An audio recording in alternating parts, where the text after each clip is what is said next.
প্রাণপ্রিয় বাংলাদেশের এই সংকটাপন্ন মুহূর্তে শোকের আবহ বিরাজ করছে দেশের ক্রীড়াঙ্গনেও। তাই তো শোক বার্তা প্রকাশ করেছেন দেশের ক্রিকেটাঙ্গন এবং ফুটবল আঙ্গনের বেশ কিছু তারকাও। অবশেষে কেউ কেউ সাহস করে মুখ খুললেন।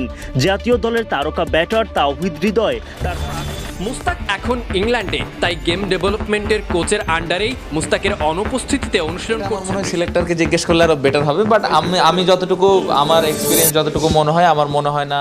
আসসালামু আলাইকুম সুপ্রিয় দর্শক বন্ধুরা, এবার শেষ পর্যন্ত বাংলাদেশের বর্তমান এই পরিস্থিতিকে কেন্দ্র করে ক্রীড়াঙ্গনেও যেন শোকের ছায়া নামে এসেছে। দর্শক বন্ধুরা, এবার এই সকল বিষয়গুলোকে কেন্দ্র করে শরীফুল এবং তাওহিদ হৃদয়রা তাদের ফেসবুক পোস্টের মাধ্যমে তাদের মনের ভাব প্রকাশ করেছেন।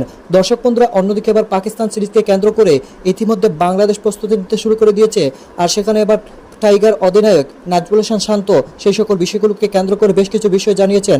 দর্শক বন্ধুরা, অন্যদিকে এবার মুশতাক আহমেদ যাওয়ার পর এবার নতুন কোচ এসে যোগ দিয়েছেন এবং সেই সাথে রিশাদ ইতিমধ্যে প্র্যাকটিস করতে শুরু করে দিয়েছেন। তো দর্শক বন্ধুরা, চলুন আমরা ক্রীড়াঙ্গনের নানা বিষয়গুলো জেনে নিই এবং সেই সাথে বাংলাদেশের বর্তমান এই পরিস্থিতিকে কেন্দ্র করে এই সকল ক্রিকেটাররা কি বলেছেন। তো দর্শক বন্ধুরা, চলুন আমরা পুরো ভিডিও দেখে নেই।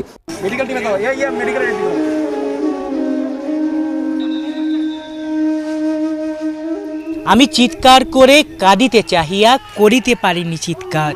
সোনার বাংলার এই ক্রান্তি লগ্নে তাই তো দেশের ছাত্রদের রক্তে রঞ্জিত এই রাজপথ দেখলে একজন সাধারণ মানুষের বুকের কোণে তীব্র ব্যথা অনুভব হওয়ারই কথা। দেশের এই অস্থিতিশীল অবস্থায় তাই তো সর্বস্তরে বিরাজ করছে শোক এবং অনিশ্চয়তার এক ভয়াবহ পরিবেশ।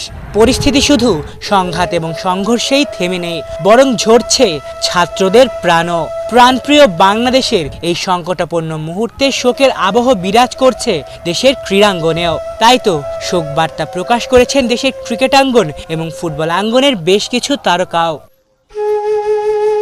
বাংলাদেশ ক্রিকেট দল থেকে সবার প্রথমে নিজের অফিসিয়াল ফেসবুক পেজে দেশের চলমান পরিস্থিতি নিয়ে পোস্ট করেছেন উঠতি তারকা তাওহিদ হৃদয়। সেখানে তিনি লিখেছেন, সবকিছু থেকে দূরে আছি, তাই অনেক কিছুই দেখা হয়নি।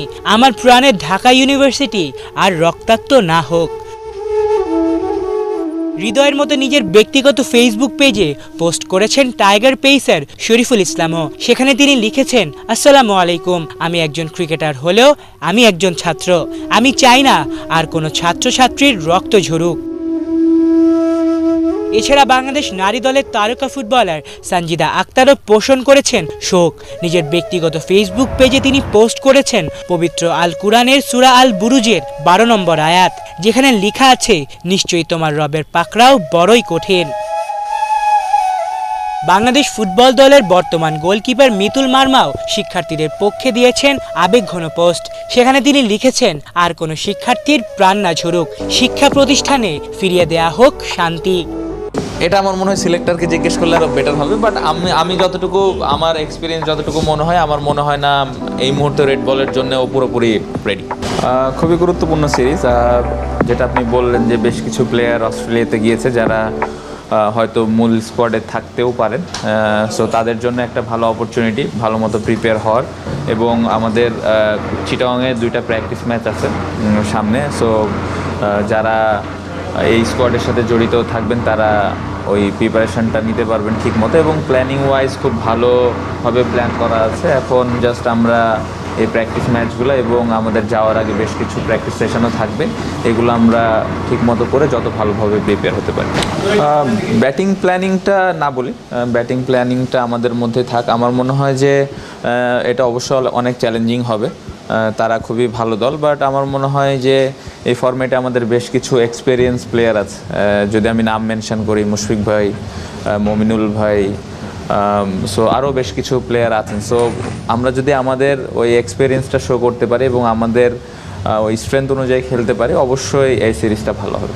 অবশ্যই এটা শুধুমাত্র কোনো টুর্নামেন্ট বা কোনো সিরিজ ভালো অথবা খারাপের ক্ষেত্রে না। খারাপ হলেও আমাদের সামনের দিকে যেতে হবে, ভালো হলেও ওটা নিয়ে আসলে খুব বেশি চিন্তা করে যে যাওয়ার দরকার আছে সেটা না। আমার মনে হয় প্রেজেন্টে থাকাটা খুব ইম্পর্ট্যান্ট, এবং সামনে আমাদের কোন সিরিজটা আছে, এবং আপনি যেটা বললেন যে আমাদের এটা ডিফারেন্ট ফরম্যাট, এই ফরম্যাটে বেশ কিছু নতুন প্লেয়ার আসবেন যারা টি20 ফরম্যাটে ছিলেন না। সো অবশ্যই যারা আসবেন তারা বেশ অনেক আগে থেকেই প্রিপারেশান নিচ্ছেন পাকিস্তান সিরিজের জন্য। সো অবশ্যই সামনের এই সিরিজটা আবার সুন্দরভাবে শুরু করা। আমরা লাস্ট টেস্ট সিরিজটা শ্রীলঙ্কার সাথে শেষ করলাম, অনেকদিন পরে আবার একটা টেস্ট সিরিজ সামনে, বাট এই সিরিজের আগে একটা ভালো সময় সবাই মোটামুটি পাচ্ছে প্রিপারেশন নেওয়ার জন্য, সো আশা করছি ভালোই হবে। না, অবশ্যই উনি খুবই ভালো কাজ করেছেন। আমি জানি না বোর্ডের সাথে কী ধরনের কন্ট্রাক্ট ছিল, সম্ভবত ওয়ার্ল্ড কাপ পর্যন্তই ছিল আমি যতটুকু জানি, বাট দারুণ কাজ করেছেন। রিশাদ খুবই কমফোর্টেবল ছিল, বাকি স্পিনারগুলো কমফোর্টেবল ছিল, বাট আমি শুধুমাত্র মুস্তাক আহমেদ ওনাকেই ক্রেডিট দিতে চাই না, কারণ রিশাদ কিন্তু তারও আগে থেকে আমাদের লোকাল যে কোচিং স্টাফ ছিল তাদের কাছ থেকে কোচিং নিচ্ছিল। সো আমি মনে করি যে মুস্তাক আহমেদ যিনি ছিলেন, উনি ওনার যে এক্সপিরিয়েন্স, অনেক বছর খেলার, উনি ওয়ার্ল্ড কাপ জিতেছেন, ওয়ার্ল্ড কাপ উইনিং টিমের কোচ ছিলেন, সো ওই এক্সপিরিয়েন্সগুলোই রিশাদের সাথে শেয়ার করেছেন, ট্যাকটিক্যাল কিছু বিষয় শেয়ার করেছেন, যেটা রিশাদকে অনেক হেল্প করেছে। বাট টেকনিক্যালি আমাকে যদি বলেন, অবশ্যই লোকাল কোচের অনেক বড় একটা ভূমিকা ছিল, এবং তাকে মোটিভেটেড করা, তার কোন কোন জায়গায় ল্যাকিং ছিল, এই বিষয়গুলা আমার মনে হয় local coaches, spin bowling coach যেরকম সোহেল ইসলাম ছিলেন, আরও বেশ কিছু যারা ছিলেন রিশাদের সাথে কাজ করেছেন। সো ক্রেডিটটা আসলে আমার মনে হয় দুইজনেরই যাওয়া উচিত, লোকাল এবং যিনি ছিলেন। সো ভালো কাজ করেছেন, ও গোয়িং ফরওয়ার্ড আমার মনে হয় যে বিসিবি এটা ডিসাইড করবেন যে আমাদের জন্যে কোন কোচিং গ্রুপ বা কোন কোচ আমাদের জন্য বেটার হবে। এটা অবশ্যই বিসিবি আমাদের সবসময় ভালো চিন্তা করেন, এবং আমি আশা করবো যে ভালো, এটা আমার মনে হয় সিলেক্টরকে জিজ্ঞেস করলে আরও বেটার হবে, বাট আমি যতটুকু আমার এক্সপিরিয়েন্স যতটুকু মনে হয়, আমার মনে হয় এই স্পিন কোচের সাথে কিংবা ব্যাট হাতে সতীর্থের সঙ্গে এই ঘাম ঝরানোর রহস্য একটাই, সেটা জানবো। তবে নামটা মনে রাখি, রিশাদ হোসেন। এই নামে বাংলাদেশ ক্রিকেটের এক কালো অধ্যায়ের সমাপ্তি ঘটেছে, নতুন এক অধ্যায় রচনা করেছে। বিশ্বমঞ্চে নিজেকে সাথে নিজের দেশকে অনন্য সম্ভাবনাময়ী বলে প্রমাণ করেছে। এরপর এই স্পিনারকে নিয়ে আলোচনার শেষ নেই। রিশাদ হোসেন এখন গেম ডেভেলপমেন্টের যে কোচের আন্ডারে অনুশীলন করছেন, তিনি পাকিস্তানি কোচ। এই কোচকে আনা হয়েছিল বিশেষ এক উদ্দেশ্যে, বলতে পারেন স্পিনার সংগ্রহে বা স্পিনারদের যত্নে। তথ্য মতে এই কোচের আন্ডারে দেশের বিভিন্ন প্রান্ত থেকে ৮০ জন লেগ স্পিনার তুলে নিয়ে আসা হয়েছে। এর ভেতর থেকেই খুঁজে বের করা হবে আসল রত্ন, নেবেন ঠিক রিশাদের মতোই যত্ন। মুস্তাক এখন ইংল্যান্ডে, তাই গেম ডেভেলপমেন্টের কোচের আন্ডারেই মুস্তাকের অনুপস্থিতিতে অনুশীলন করছেন রিশাদ। শুধু নিজের বোলিং নয়, ব্যাটিংটাকেও ঝালিয়ে নিয়েছেন রিশাদ।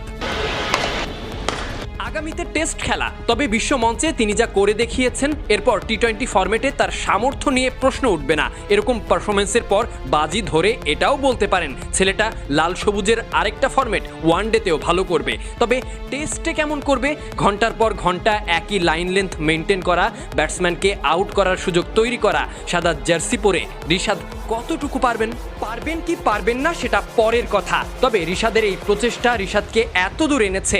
রিশাদ লেগ স্পিনার, বিশ্বকাপ, সেখানে থাকা কোচ, এই সব কিছু মিলিয়ে আগ্রহের জায়গা ছিল অনেকগুলো। এর বাইরে কৌতূহল প্রেমীদের প্রশ্ন, এতদিন কেন রিশাদ তৈরি হলো না, মুস্তাক আসতেই রিশাদ কেন খোলস ছেড়ে বের হলো, ইত্যাদি ইত্যাদি। এভাবে বললে হয়তো রিশাদের ভাগ্যটা ভালো, কারণ বিশ্বমঞ্চে বিশ্বসেরা মুস্তাককে পাওয়া, তার সমস্ত এক্সপিরিয়েন্স নিজের মধ্যে ক্যাপচার করা, তারপর বিশ্বমঞ্চে পারফর্ম করা, এত কিছু বলার পরও মাঝে লুকোনো থাকে কিছু সুপ্ত কথা। রিশাদের এমন অভাবনীয় উন্নয়নের পিছনে আছে আরও একজন, বলতে গেলে বেশ কয়েকজনের কথা। এই যেমন পাকিস্তানি কোচ শাহিদ মেহমুদ, যিনি এখন রিশাদকে। তো দর্শক বন্ধুরা, আপনারা হয়তো পুরো ভিডিও দেখে এবং সেই সাথে এই সকল বিষয়গুলো জেনে অবশ্যই বুঝতে পেরেছেন, অবশেষে বাংলাদেশের এই বর্তমান পরিস্থিতিকে কেন্দ্র করে তাদের মনের ভাব প্রকাশ করতে শুরু করে দিয়েছেন। এবং সেই সাথে এই সকল বিষয়গুলো জেনে আপনাদের কাছে কেমন হয়েছে অবশ্যই কমেন্ট করে জানিয়ে দিবেন। তো দর্শক বন্ধুরা, ভালো থাকুন, সুস্থ থাকুন, আল্লাহ হাফিজ, আসসালামু আলাইকুম রহমতুল্লাহি ওয়া বারাকাতুহু।